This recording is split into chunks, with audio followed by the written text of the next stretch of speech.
My name is Elise Dudley. I'm a junior sustainability science major. And I'm Davis Kalzer. I'm a senior politics, international affairs, and economics major. Hi, I'm Emily Zaytunjan. I am a senior as well, and I'm a double major with communications and politics and international affairs.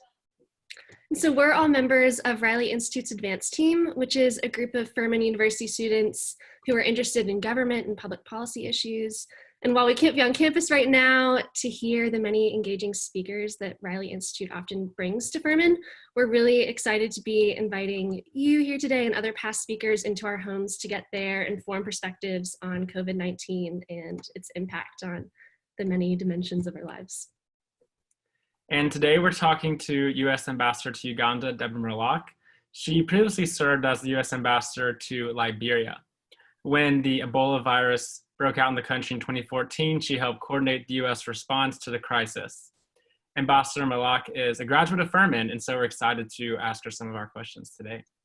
So, Ambassador Malac, thank you for taking the time to talk with us, and we hope that you and your loved ones are well and safe.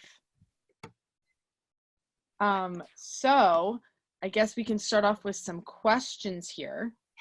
Elise, you want to take it away? Mm-hmm. So taking into account your experience responding to the 2014 Ebola outbreak, what advice would you have for those coordinating a response to COVID-19?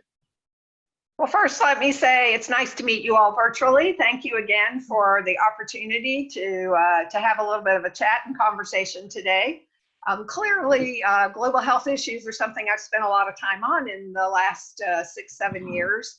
And who knew that when I finally left my last post and retired from the Foreign Service that we'd head straight into the current situation that we have. This global pandemic obviously is something that is affecting all of us. Don't need to tell you that. It has been very interesting, however, to be here in the US during this time compared to having tried to coordinate US efforts in Liberia from afar. On the one hand, the advantage of being overseas at that time was that we could focus on what needed to happen on the ground and leave the politicking, the policy making, the decision making in some cases to Washington and letting the relevant agencies figure out what they thought they could do. That, however, was also the challenge is, we had enough work on the ground to coordinate all the different agencies and entities that were involved in the response. That was a full-time job. Trying to manage Washington was a whole separate set of problems. In the current environment, however, some of the lessons that we learned, I think are applicable even now in the coronavirus response. And it has been very interesting to see how many of those lessons aren't being applied. Critical to getting anything done, first of all, is that you have to have sort of a unified team. There has to be unity of effort. Everyone needs to understand what the end goal is, what the end state is, and then you can start to work together to plan how you capitalize on the strengths and assets that you have in various agencies or government entities, and then how you work going forward to get to that end goal. I think we've seen a lot of very scattershot approach over the last several months.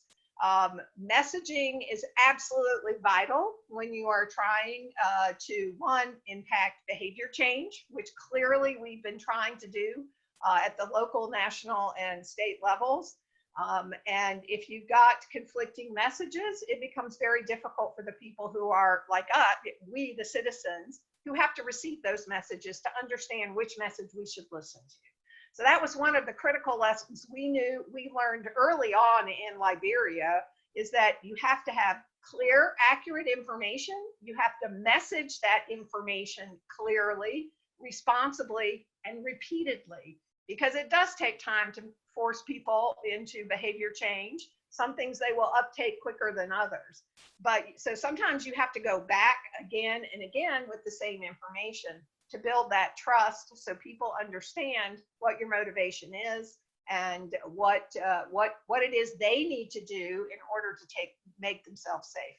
So I think that's really been, that communication, transparency, accuracy of information, even when you don't know the answers, to be honest, is absolutely critical. And unfortunately, I think we've seen varying levels of that being applied in the course of the current response. Yeah. So to transition to another conversation, how do you envision the COVID-19 outbreak affecting Africa, particularly in the countries of Liberia and Uganda, where you've served as the U.S. ambassador? And what do you believe the United States should be doing on the front line of foreign aid? Well, I think the jury is still out on how coronavirus is actually going to impact all of the continent of Africa. Obviously, it's difficult for us because in the U.S. we tend to look at Africa as a monolith. We talk about Africa when in fact there are more than 50 different states and countries on the continent, each with a very different level of capacity to detect, respond, and prevent disease outbreaks. And so to understand how it's going to impact the continent versus individual countries is a difficult question to answer, because some of these countries are better prepared than others. Now, the two countries you specifically mentioned, where I had the opportunity to serve, between Liberia and Uganda, were obviously very different in levels of capacity. What we saw in Liberia in 2014 was a health system still recovering and rebuilding after a very brutal civil war, and where the investments were really in keeping people alive and delivering primary health care, and not so much in disease response, surveillance, and prevention beyond the day-to-day, the expected public health challenges like measles or cholera, or things that they were, or polio, that they were set up on a marginal way to be able to identify and respond to. And when you bring in a new disease like Ebola, which was new in that part of the world, the system was not designed to deal with it. And there were a lot of other reasons why the system started to shut down relatively quickly once it was overwhelmed by the presence of this new disease, because people didn't understand it. What I can say now is, the good news is that as a result of what happened with Ebola, and actually even starting during the Ebola response, we as the US government began to help build capacity in Liberia going forward to detect, respond, and prevent diseases in that country. And so they are, within the constraints of resources that they are doing what they can already to try to protect the country, to protect the citizens of Liberia from disease. They're in a much different place than they were in 2014. And a lot of that is, I would say, actually the majority of that is direct result of the leadership of the US government and the investments that we have made since 2014 in building that capacity in Liberia. But it still remains a very poor country with very poor infrastructure, very low, weak economy. Their ability to do what needs to be done to really roll out a response is going to be very, very difficult without assistance. I saw just recently, and I've seen two different things: three ventilators in country, no ventilators in country. So their ability to actually provide care to people who become seriously ill is going to be severely challenged. Uganda is sort of on the other end of the spectrum, if you will. They were an early adopter and an early partner with the US government in building their global health security capacity to prevent, detect, and respond to disease outbreaks. There's very highly capable personnel within the government, within the private sector, within the academic institutions. We as the US government, through CDC and other national institutes for health, have invested a lot of money, in fact, over a quarter of a century, building their disease response capacity.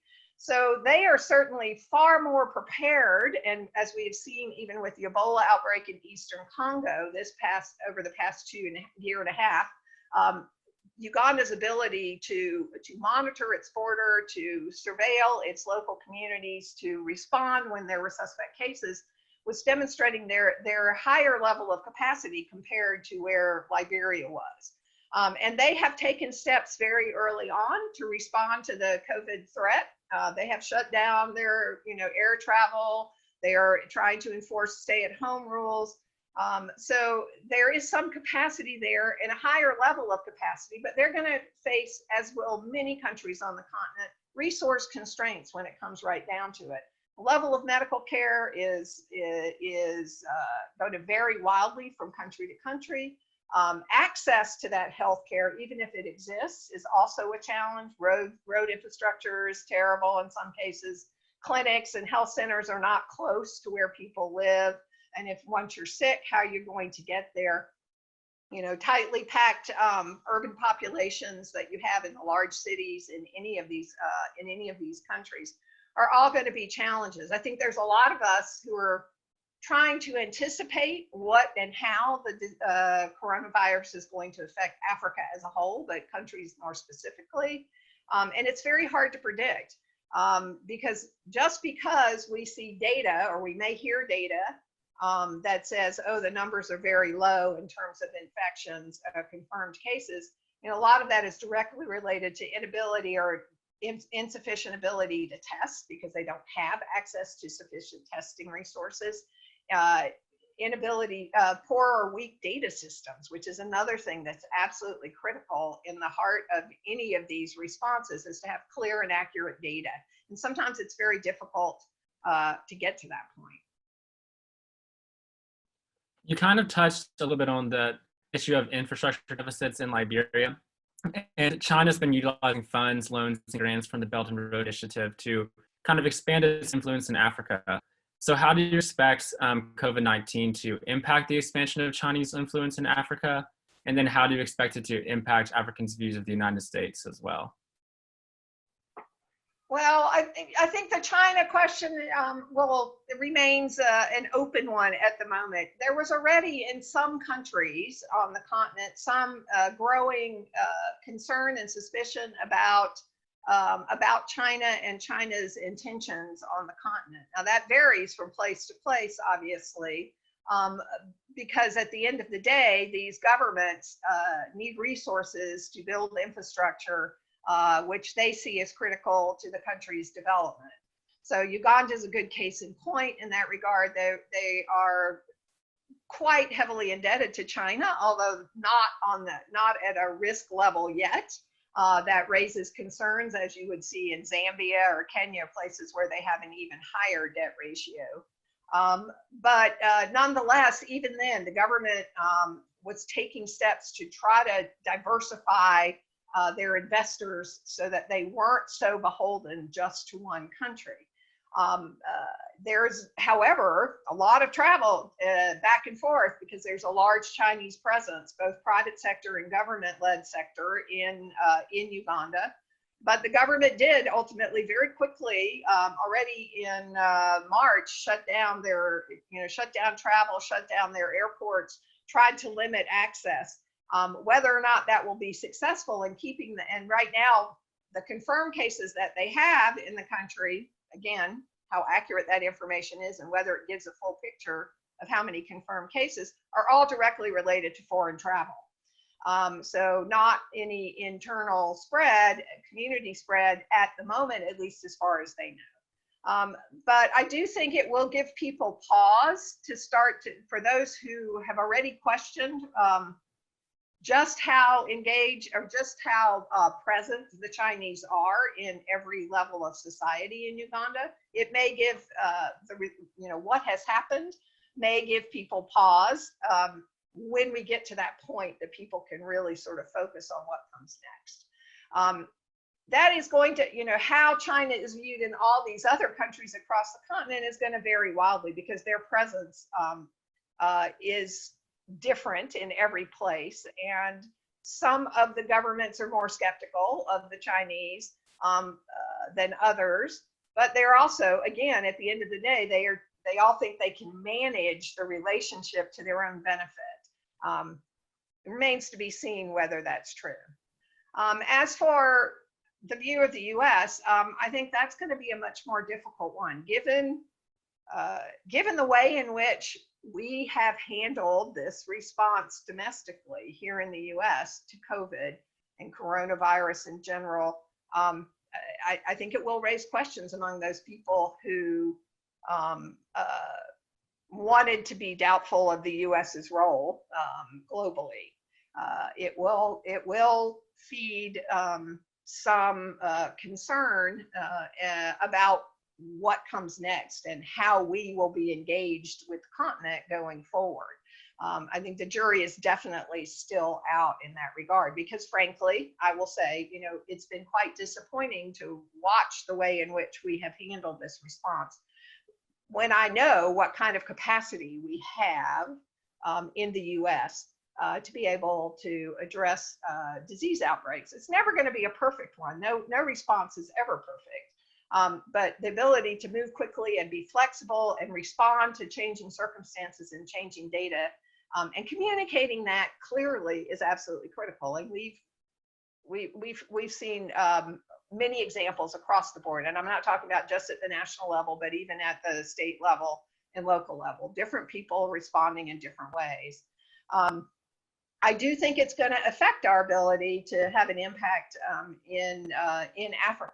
I think our relationship with Uganda, for example, because we have over 25 years of history of working with them, building their own internal capacity to prevent, detect, and respond to disease outbreaks, doing scientific research together.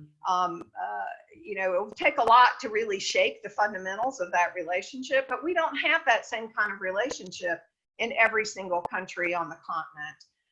And this will definitely give people pause as to, you know, what the U.S. status is in the world. And the reality is, one of the other big lessons that we learned from 2014, and we aren't seeing as much today, is that the U.S. is absolutely critical as a leader in the global response. We have excellent capacity in the U.S. We know what needs to be done. We have resources to apply to the problem. And, you know, frankly, our global leadership position is and has been weakened over the last several years. And this coronavirus issue is going to, you know, create some other people, it's going to give people opportunity who want to push us or weaken our presence in this regard. It's going to give them some additional ammunition. I think that's a real. Go ahead. No, Elise, go. Go ahead, Emily. Yeah. No, I was just going to say, I think it's a really interesting point that you bring up there.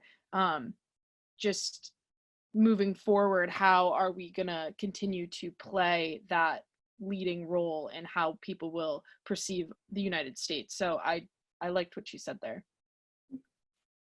Well, it's you know, I think the challenge is, this has been, for someone who's been on the front lines of U.S. foreign policy for a very, very long time, and worked for, you know, all administrations and have seen, you know, seen a lot of stuff up close and personal. And, you know, I try very hard to I try not to make this political, because it's not really about political parties per se or policies, but the reality is that we have seen over the last 3 to 4 years an erosion in our place, the perception of people overseas of the United States, right? So when you're home in the US, I think it's a lot more difficult to appreciate or to realize how we actually are viewed by other countries. But when you live overseas and you are trying to explain what's going on in the US to people, I think you gain a much deeper appreciation for how, for so many of them, it's not black and white, that there are lots of nuances in the relationship. And I think this is just the latest in, you know, several situations, particularly if you're talking about Africa, the latest in several unfortunate things that have happened with an administration that ultimately has paid very little attention to the continent.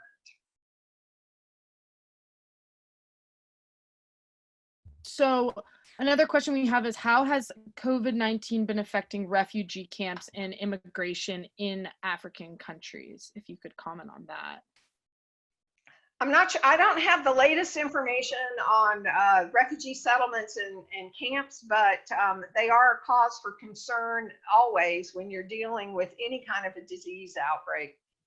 Particularly if you have a disease that is, respiratory or airborne, it becomes much more difficult to help distance people, given the crowded situations in some of the refugee camps. Now in Uganda, they don't have camps, they have settlements, which are more like villages, right? So but people still have large family units living in one structure or in one tent. So it becomes, the risk is very high, but there is capacity for, the UN agencies or their NGO partners who are responsible for providing healthcare will do some sort of rudimentary screening. But all of this takes resources, and you have large numbers, obviously, of refugees on the continent in many different places. As far as immigration or migration, you have lots of very porous borders. It's artificial borders on the continent. People move back and forth. Families are split by borders because they have part of their family on one side of the border, live on the other side of the border. They're all the same ethnic group.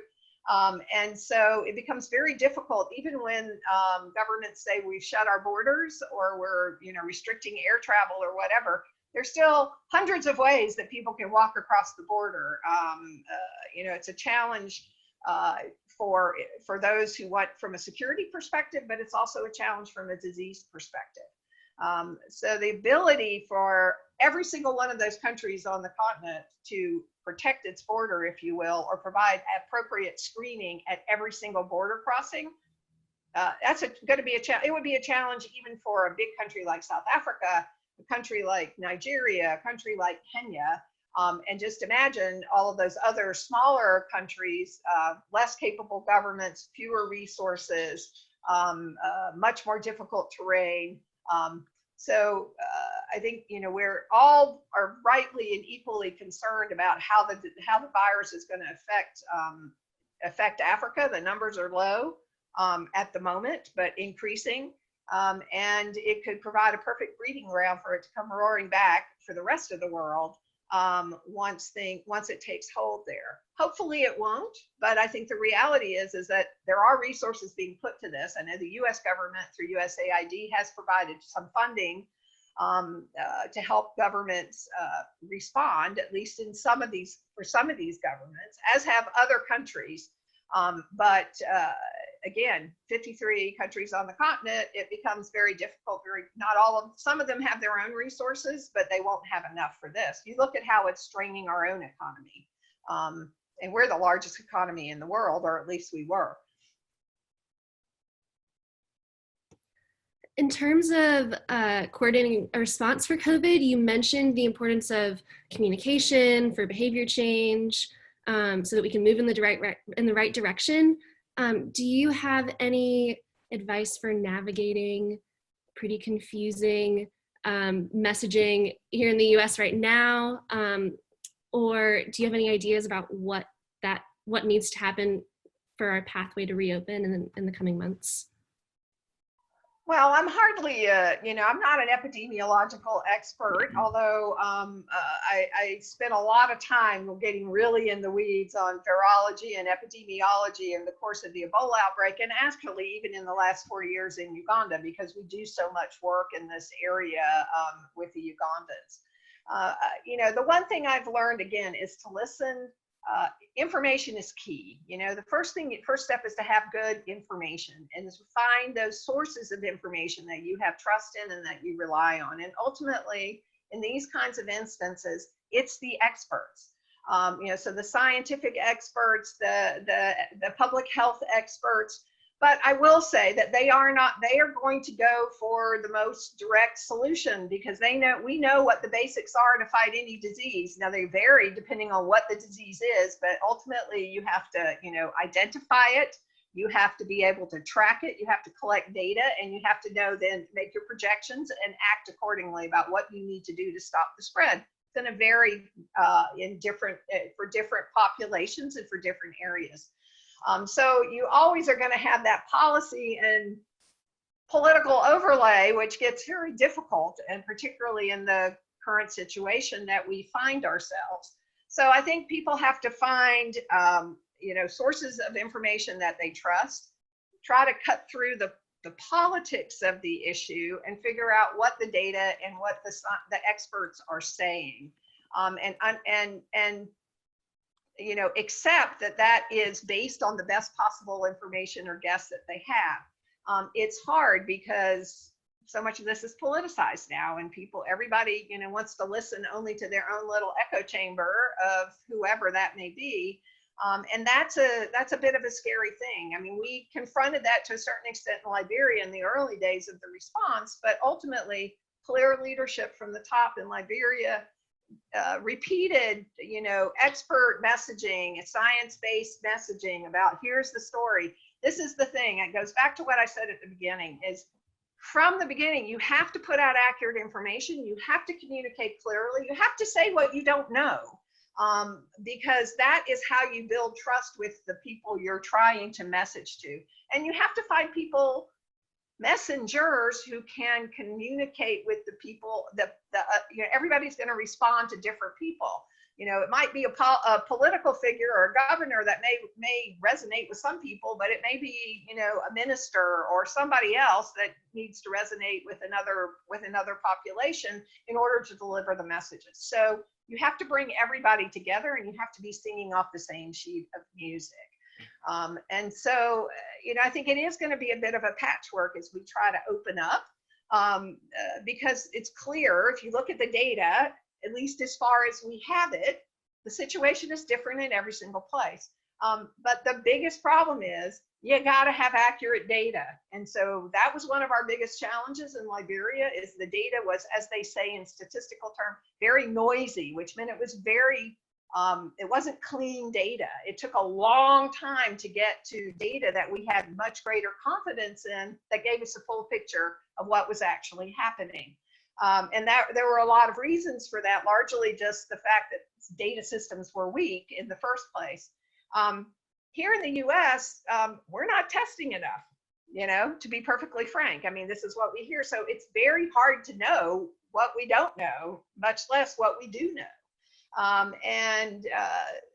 So I think it's going to continue to be a bit messy, but so much of that is a direct result of the messiness of the startup to this response, because we basically squandered about 6 weeks of time that we could have used to prepare better data collection, better testing systems, all of these things that we could have had in place that might have made things a little better. Again, no such thing as a 100% perfect response anywhere in the world, not just to this disease, but ever, because local circumstances always affect that. But find people that you trust to listen to, and because we do have them. We have wonderful expertise in this country, people who really understand how to get to the end of an outbreak of a disease. I have one final kind of follow-up question. You mentioned earlier how African countries who might already want to question the US's role in the world have been given even more reason to do so as a result of COVID-19. And I read an article the other day that was basically saying that COVID-19 isn't really fundamentally transforming the US's role in the world, but it's just like heightening what was already kind of happening. Would you agree with that, or do you think it's a fundamental shift and change coming about as a result of COVID-19?